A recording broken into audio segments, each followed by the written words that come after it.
मतलब सोचिए, एक ऐसा दौर है जहां यूरोप की सड़कें जल रही हैं, सदियों पुरानी सत्ताएं रातों रात उखाड़ फेंकी जा रही हैं, राजाओं के सिर काटे जा रहे हैं। हाँ बिल्कुल, और आसमान में कारखानों की चिमनियों से निकलते काले धुएं ने पूरी तरह से कब्जा कर लिया है। राइट। मतलब अगर मैं कहूं कि एक पूरे के पूरे विज्ञान का जन्म किसी शांत और साफ सुथरी लैब में नहीं हुआ था, बल्कि इसी भयानक अराजकता और शोर के बीच हुआ था, तो शायद यकीन करना मुश्किल हो। लेकिन सच यही है, और जो स्टूडेंट्स इस विषय को गहराई से समझना चाहते हैं, खासकर यूपीएससी, सीएसई, सोशियोलॉजी ऑप्शनल की तैयारी करने वाले, उनके लिए आज की ये चर्चा बहुत ज्यादा क्रिटिकल है। बिल्कुल। So students, today we are starting chapter 1 from the book essential sociology. Open the book and go to chapter 1, modernity and social change in Europe and emergence of sociology. Right, chapter 1। हाँ, और first listen to this lecture carefully, and after the lecture read the chapter from the book again.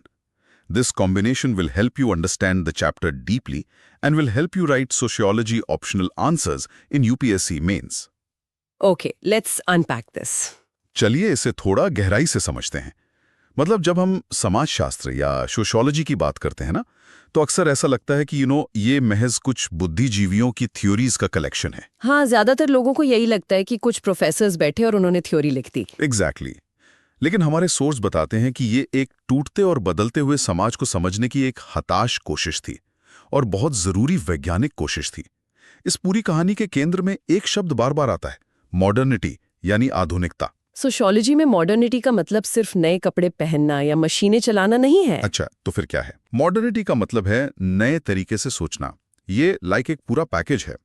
इसमें rationality, individualism, scientific temper, secularism आता है, और साथ ही industrialisation, capitalism, urbanisation, nation state, democracy और bureaucracy शामिल हैं। अरे वाह! मतलब ये सिर्फ एक बदलाव नहीं था। बिल्कुल नहीं, ये एक ऐसा शिफ्ट था जिसने इंसान के सोचने और जीने के तरीके को जड़ से उखाड़ दिया। हम कह सकते हैं कि मॉडर्निटी एक अस्तित्व का अनुभव था। लेकिन एक सेकंड रुकिए, मुझे एक बात खटक रही है। क्या इंसान ने 19वीं सदी से पहले समाज के बारे में सोचना शुरू ही नहीं किया था? अच्छा सवाल है। मतलब अगर हम ऐतिहासिक किताबों को देखें तो प्लेटो की रिपब्लिक है, सिसरो की डे ऑफिशीज है, और यहाँ तक कि अपने कौटिल्य की अर्थशास्त्र में भी समाज और राज्य को चलाने के नियमों पर बहुत गहरी चर्चा मिलती है। तो क्या वो सोशियोलॉजी नहीं थी? नहीं, वो सोशियोलॉजी नहीं थी। उसे हम सोशियोलॉजिकल थॉट कह सकते हैं, लेकिन सोशियोलॉजी एक फॉर्मल डिसिप्लिन के रूप में तब वजूद में नहीं थी। अच्छा, तो डिफरेंस क्या है दोनों में? डिफरेंस ये है कि प्लेटो या कौटिल्य बता रहे थे कि समाज को कैसा होना चाहिए, मतलब वो प्रिस्क्रिप्टिव थे। वो एक आदर्श राज्य की कल्पना कर रहे थे। राइट, वो एक यूटोपिया या आइडियल स्टेट की बात कर रहे थे। एग्जैक्टली। जबकि सोशियोलॉजी ये समझने की कोशिश करती है कि समाज कैसा है और क्यों है, मतलब ये एम्पेरिकल और एनालिटिकल है। और इस बदलाव को समझने के लिए हमें यूरोप के उस दौर में जाना होगा जिसे डार्क एजेस कहा जाता है। डार्क एजेस मतलब वो समय जब यूरोप में एक भयंकर ठहराव आ गया था। Yes, right? हाँ, एकदम स्टैग्नेशन आ गया था। चर्च और जो सामंती ढांचे थे, फ्यूडल स्ट्रक्चर्स, उनका पूरी तरह से बोलबाला था, अज्ञानता हावी थी। डार्क एजेस को इस तरह समझिए कि धर्म और राजा के पास सच्चाई की मोनोपोली थी। मतलब अगर समाज में गरीबी थी या बीमारी थी तो उसे बस ईश्वर की मर्जी मान लिया जाता था। सवाल पूछने की कोई इजाजत नहीं थी। यस, बिल्कुल नहीं। लेकिन फिर बदलाव शुरू हुआ। 14वीं सदी में इटली से एक लहर उठी जिसे हम रेनेसा या पुनर्जागरण कहते हैं। और इसने शायद कला और संस्कृति को पूरी तरह बदल दिया था। कला को तो बदला ही, लेकिन सबसे बड़ा काम ये किया कि इसने इंसान को यानी ह्यूमैनिज्म को केंद्र में ला दिया। अब ईश्वर नहीं बल्कि इंसान की क्षमताएं महत्वपूर्ण होने लगीं। अच्छा, मतलब ये जो रेनेसा था वो एक तरह से लंबी नींद से जागने जैसा था। सही कहा आपने। और इसी रेनेसा ने जमीन तैयार की 17वीं और 18वीं सदी के एनलाइटनमेंट युग के लिए। हाँ, सोर्स में एनलाइटनमेंट को एक बहुत बड़े बौद्धिक आंदोलन के रूप में दिखाया गया है। हाँ, एनलाइटनमेंट ने 3 चीजों को सबसे ऊपर रखा, रीजन यानी तर्क, एम्पिरिसिज्म यानी अनुभववाद, और इंडिविजुअलिज्म यानी व्यक्तिवाद। तो लाइक रूसो और मोंटेस्क्यू जैसे जो विचारक थे, उन्होंने पुरानी सत्ताओं की नींव हिला दी होगी पूरी तरह से। एनलाइटनमेंट के असर को समझने के लिए जरा सोचिए। मान लीजिए हम एक ऐसे अंधेरे कमरे में सदियों से बंद हैं, जहां सिर्फ राजा या चर्च के पास ही एक टॉर्च है।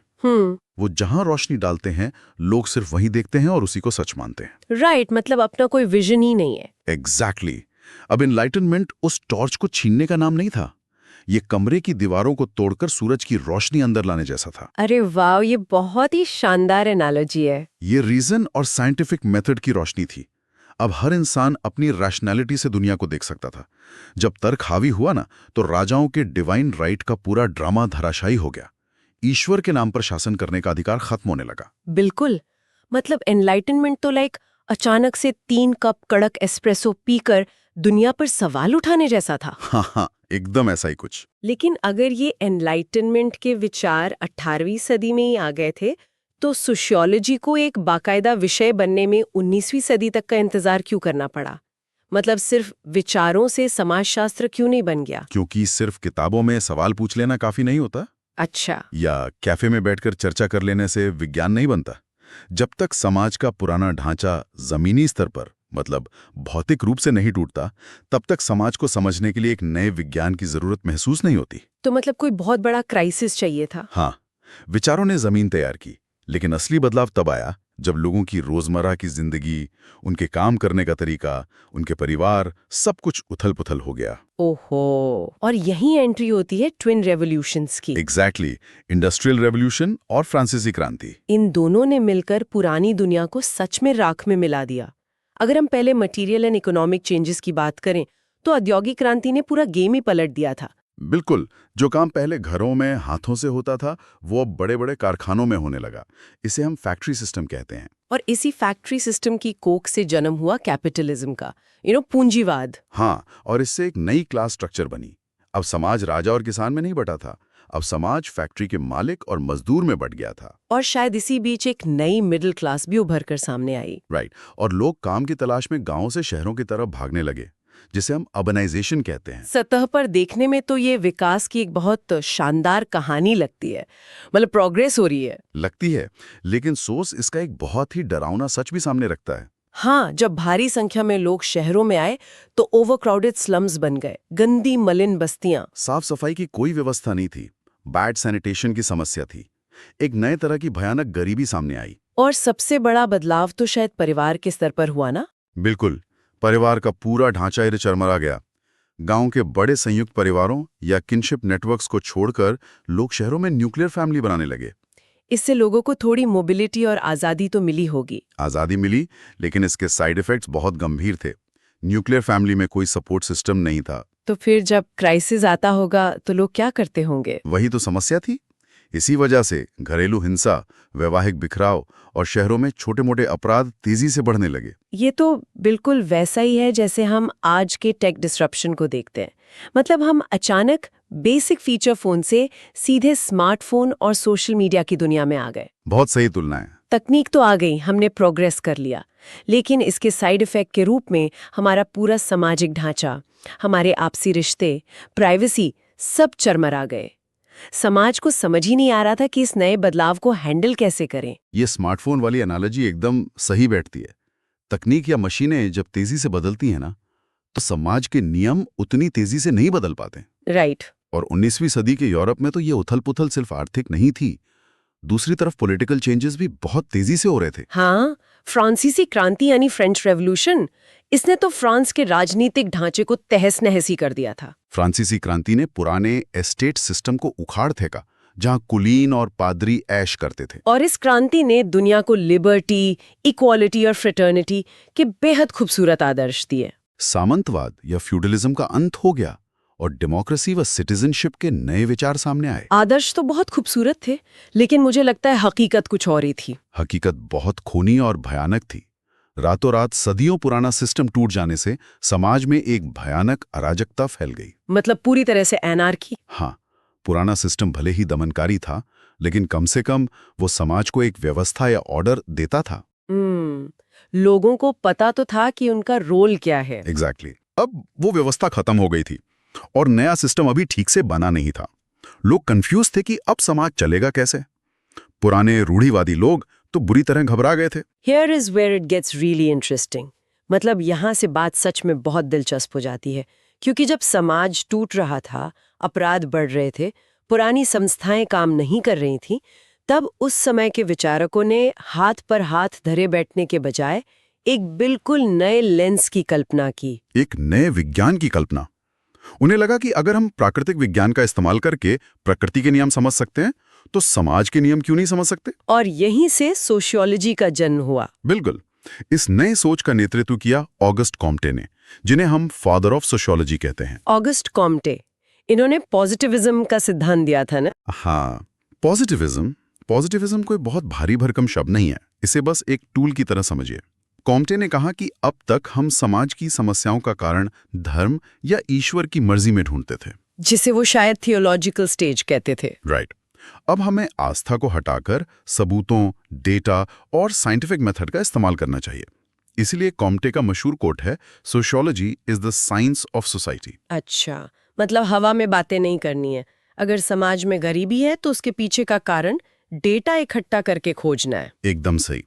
और इसी समय इंटेलेक्चुअल डेवलपमेंट्स में चार्ल्स डार्विन का भी बड़ा प्रभाव था। डार्विन की थ्योरी ऑफ एवोल्यूशन? हाँ, उनकी थ्योरी से प्रभावित होकर हर्बर्ट स्पेंसर ने सोशल एवोल्यूशन का कॉन्सेप्ट दिया। स्पेंसर का मानना था कि समाज भी एक जीवित जीव यानी लिविंग ऑर्गेनिज्म की तरह है, जो सरल से जटिल रूप में विकसित होता है। ओके, तो कॉम्टे और स्पेंसर ने आधार तैयार कर दिया। लेकिन सोशियोलॉजी को एक प्रॉपर एकेडमिक अनुशासन बनाने का असली काम किया एमिल डुर्खाइम ने। एमिल डुर्खाइम, इनकी थ्योरीज तो बहुत फेमस है। डुर्खाइम ने कहा कि सोशियोलॉजी में हमें सोशल फैक्ट्स का अध्ययन करना चाहिए। उनका बहुत ही प्रसिद्ध कोट है, social facts must be treated as things. रुकिए, social facts must be treated as things, इसका असल में क्या मतलब हुआ? चीजों की तरह कैसे देखें? इसे ऐसे समझिए, दुर्खाइम कह रहे थे कि समाज में कुछ ऐसी ताकतें हैं जो व्यक्ति के दिमाग के बाहर मौजूद हैं, लेकिन वो व्यक्ति के हर फैसले को कंट्रोल करती हैं। जैसे कि हमारी भाषा या हमारे कानून? हाँ, भाषा, कानून, हमारे रीति रिवाज, ये सब सोशल फैक्ट्स हैं। जब समाज में अचानक बदलाव आता है तो पुराने नियम टूट जाते हैं और नए नियम बन नहीं पाते। इस स्थिति को दुर्खाइम ने एनोमी कहा। एनोमी मतलब नॉर्मलेसनेस की स्थिति? बिल्कुल। ये थ्योरी उस दौर के लोगों के लिए बहुत बड़ी राहत थी। इसने लोगों को समझाया कि अगर वो डिप्रेशन में हैं या समाज में आत्महत्याएं बढ़ रही हैं, तो ये सिर्फ उनकी व्यक्तिगत नाकामी नहीं है, ओहो, बल्कि ये इस भयानक सामाजिक बदलाव यानी इस एनोमी का नतीजा है। ये तो माइंड ब्लोइंग है। मतलब दुर्खीम ने व्यक्ति के दर्द को सीधा समाज के स्ट्रक्चर से जोड़ दिया। हाँ, और इसके बाद आते हैं Karl Marx. Karl Marx, source के अनुसार मार्क्स ने इस पूरे मॉडर्निटी और इंडस्ट्रियलाइजेशन को एक बिल्कुल अलग यानी आर्थिक चश्मे से देखा था। मार्क्स का नजरिया बहुत तीखा था। उनका प्रसिद्ध कोट है, history of all hitherto existing society is the history of class struggle. मतलब अब तक का पूरा इतिहास वर्ग संघर्ष का इतिहास है। राइट। मार्क्स ने देखा कि कैपिटलिज्म ने समाज को दो हिस्सों में बांट दिया है। एक तरफ कैपिटलिस्ट हैं जिनके पास कारखाने हैं, और दूसरी तरफ वर्कर्स हैं जो वहां काम करते हैं। और इसमें जो वर्कर्स का शोषण हो रहा था, मार्क्स ने उसी पर फोकस किया। हाँ, और उन्होंने एलियनेशन यानी अलगाव की बात की। उन्होंने समझाया कि कैसे फैक्ट्री सिस्टम में एक मजदूर उस प्रोडक्ट से, अपने काम से, अपने साथियों से और खुद अपनी इंसानियत से ही कट जाता है। वो सिर्फ मशीन का एक पुर्जा बन के रह जाता है। एग्जैक्टली। अब फिर आते हैं मैक्स वेबर, जिन्होंने एक अलग ही डर जाहिर किया था। वेबर ने कहा कि आधुनिकता का सबसे बड़ा लक्षण है रैशनलाइजेशन और ब्यूरोक्रेसी, तार्किकता और नौकरशाही। हाँ, हर चीज को नापना, तौलना और बस एफिशिएंसी के पीछे भागना। लेकिन इसमें बुराई क्या है? एफिशिएंसी तो अच्छी चीज है ना? वेबर का डर बहुत जायज था। उन्होंने कहा था, modernity leads to an iron cage of rationalisation. Iron cage, लोहे का पिंजरा। वेबर का मानना था कि ब्यूरोक्रेसी और रूल्स इंसान की जिंदगी को इतना कंट्रोल कर लेंगे कि मानवीय भावनाएं, मूल्य और रचनात्मकता खत्म हो जाएगी। इंसान नियमों के इस लोहे के पिंजरे में हमेशा के लिए कैद हो जाएगा। So what does this all mean? तो इस सब का आखिर मतलब क्या है? इन सारे क्लासिकल थिंकर्स की बातों को सुनकर एक चीज तो एकदम स्पष्ट होती है। क्या? कि ये लोग सिर्फ थ्योरीज नहीं लिख रहे थे, ये मॉडर्न समाज की बीमारियों का इलाज ढूंढने की कोशिश कर रहे थे। एनोमी, एलियनेशन और रैशनलाइजेशन जैसी बीमारियों का इलाज। बिल्कुल। और यही बात सभी यूपीएससी स्टूडेंट्स को अपने आंसर्स में जोर देकर लिखनी चाहिए। Sociology emerged as a direct response to the social problems and social changes created by modernity. Specially Europe में। हाँ, इसीलिए सोशियोलॉजी को साइंस ऑफ मॉडर्न सोसाइटी कहा जाता है। लेकिन यहाँ मुझे एक सवाल बहुत परेशान कर रहा है। शुरुआती समाजशास्त्रियों को लगा था कि विज्ञान, पॉजिटिविज्म और आधुनिकता मिलकर समाज को बचा लेंगे। तो क्या सच में आधुनिकता ने हमें बचा लिया? हकीकत में आधुनिकता के वादे काफी हद तक फेल हो गए। बाद के विचारकों ने डार्क साइड ऑफ मॉडर्निटी को उजागर किया। फ्रैंकफर्ट स्कूल के क्रिटिकल थियोरिस्ट्स जैसे थियोडर अडोर्नो का मानना था कि एनलाइटनमेंट ने हमें आजाद करने का वादा किया था, लेकिन इसने हमें पहले से भी बड़ी जंजीरों में जकड़ दिया। मतलब इंसान अब महज एक डेटा पॉइंट और कंज्यूमर बनकर रह गया था। सही कहा। कमोडिटी फेटिशिज्म का जिक्र आता है यहाँ। हाँ, सोर्स में भी कमोडिटी फेटिशिज्म का जिक्र है। अगर हम इसके मैकेनिज्म को समझें तो इसका मतलब सिर्फ ये नहीं है कि हमें चीजें खरीदना पसंद है। इसका मतलब है कि आधुनिक समाज ने इंसानों की अहमियत खत्म कर दी है और चीजों को इंसान जैसी अहमियत दे दी है। बिल्कुल। हम अपने रिश्तों और अपनी पहचान को इस बात से नापने लगे हैं कि हम कौन सा ब्रांड इस्तेमाल करते हैं। सच में ये तो आज के समाज की भी हकीकत है। और इसी निराशा को आधुनिक विचारकों ने अलग अलग तरीके से समझाया। जिगमंड बाउमन ने लिक्विड मॉडर्निटी का कॉन्सेप्ट दिया। लिक्विड मॉडर्निटी मतलब जो ठोस ना हो? हाँ, बावन का कहना था कि आज की आधुनिकता लिक्विड या तरल है, यानी कुछ भी स्थायी नहीं है। ना आपकी नौकरी, ना आपके रिश्ते, ना आपकी पहचान। सब कुछ लगातार बदल रहा है, जिससे इंसान हमेशा एक अजीब सी चिंता और असुरक्षा में जीता है। और एंटनी गिडन्स ने रिफ्लेक्सिव मॉडर्निटी की बात की है, जहां समाज अपने ही बनाए हुए रिस्क्स और तकनीकी बदलावों पर लगातार प्रतिक्रिया देता रहता है। राइट। लेकिन इन सब के बीच एक सबसे बड़ा सवाल ये उठता है कि अब तक हमने जो भी बात की, पुनर्जागरण, फ्रांसीसी क्रांति, औद्योगिक क्रांति, ये सब तो यूरोप में हुआ था। हाँ। तो क्या हम आज भी मॉडर्निटी को सिर्फ एक पश्चिमी चश्मे से ही देख रहे हैं? क्या भारत या दुनिया के दूसरे हिस्सों की अपनी कोई आधुनिकता नहीं हो सकती? ये एक बहुत ही पावरफुल ऑब्जर्वेशन है और इसी बात को श्मिल आइजनस्टैट ने मल्टीपल मॉडर्निटीज के कॉन्सेप्ट के जरिए समझाया। मल्टीपल मॉडर्निटीज? आइजनस्टैट ने तर्क दिया कि मॉडर्निटी की कोई एक सिंगल डेफिनेशन नहीं है। अच्छा। आधुनिकता सिर्फ पश्चिमी यूरोप की जागीर नहीं है, ये एक बहुल या प्लूरल स्थिति है। जैसे अगर हम भारत की बात करें? बिल्कुल। भारत में हमारे पास कैपिटलिज्म और डेमोक्रेसी तो है, लेकिन साथ ही हमारे पारंपरिक मूल्य, जाति व्यवस्था या धर्म भी एक अलग रूप में मौजूद हैं। भारत की अपनी एक आधुनिकता है जो यूरोप से बिल्कुल अलग है। ये जानना सच में बहुत दिलचस्प है कि सोशियोलॉजी कोई रुका हुआ पानी नहीं है जो 19वीं सदी के कारखानों के साथ खत्म हो गया हो। जैसे जैसे आधुनिकता के कई नए रूप सामने आते हैं, सोशियोलॉजी भी उसी हिसाब से खुद को ढालती है। निष्कर्ष के तौर पर हम स्टूडेंट्स को यही समझा सकते हैं कि मॉडर्निटी ने हमें मशीनें दी, शहर दिए, नागरिकता दी, लेकिन साथ ही इसने हमें अकेलापन, अपराध, अलगाव और एक नई तरह की अनिश्चितता भी दी। और समाजशास्त्र इसी उलझन को वैज्ञानिक तरीके से सुलझाने का अनुशासन है। एकदम सही। तो अगर हम आज की इस गहरी चर्चा को समेटें तो ये साफ है कि सोशियोलॉजी केवल कुछ प्रोफेसर्स का शौक नहीं थी।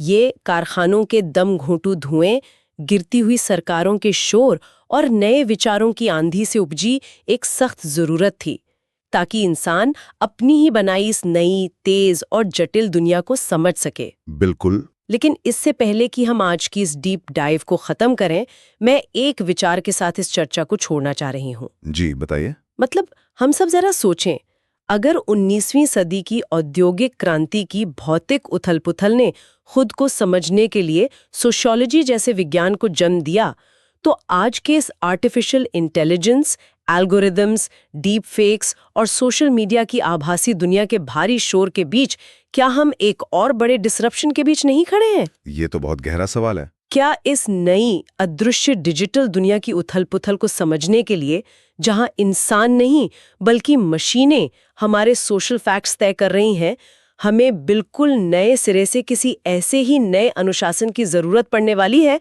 जो शायद अभी तक वजूद में ही नहीं है? सोचने वाली बात है। इस सवाल पर जरूर विचार कीजिएगा। हमारी आज की इस डीप डाइव में बस इतना ही। सीखते रहिए और सवाल पूछते रहिए।